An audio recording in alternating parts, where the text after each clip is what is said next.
ప్రముఖ మలయాళ నటుడు మరియు మంజుమ్మల్ బాస్ చిత్ర నిర్మాత సౌబిన్ షాహీర్ ఆ సినిమాకు సంబంధించిన 7 కోట్ల రూపాయలు ఆర్థిక మోసం కేసులో సోమవారం అరెస్టు చేయబడ్డారు. అయితే కేరళ హైకోర్టు మంజూరు చేసిన ముందస్తు బెయిల్ కారణంగా వెంటనే విడుదలయ్యారు.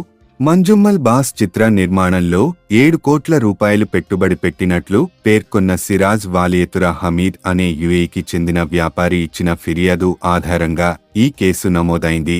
చిత్ర లాభాల్లో 40% వాటాను ఇస్తామని నిర్మాతలు హామీ ఇచ్చారని, అయితే సినిమా భారీ విజయం సాధించినప్పటికీ తనకు రావాల్సిన లాభాలను ఇవ్వలేదని సిరాజ్ ఆరోపించారు. దీనిపై సిరాజ్ నిర్మాతలు సౌబిన్ షాహీర్, బాబు షాహీర్, షాన్ ఆంటోనీలపై cheating, criminal breach of trust, నిధుల దుర్వినియోగం వంటి అభియోగాలతో ఫిర్యాదు చేశారు. ఈ కేసులో భాగంగా కోర్టు ఆదేశాల మేరకు సౌబిన్ షాహీర్, బాబు షాహీర్, షాన్ ఆంటోనీలు సోమవారం మరడు పోలీసుల ఎదుట విచారణకు హాజరయ్యారు. విచారణ అనంతరం పోలీసులు సౌబిన్ను లాంఛనంగా అరెస్టు చేశారు.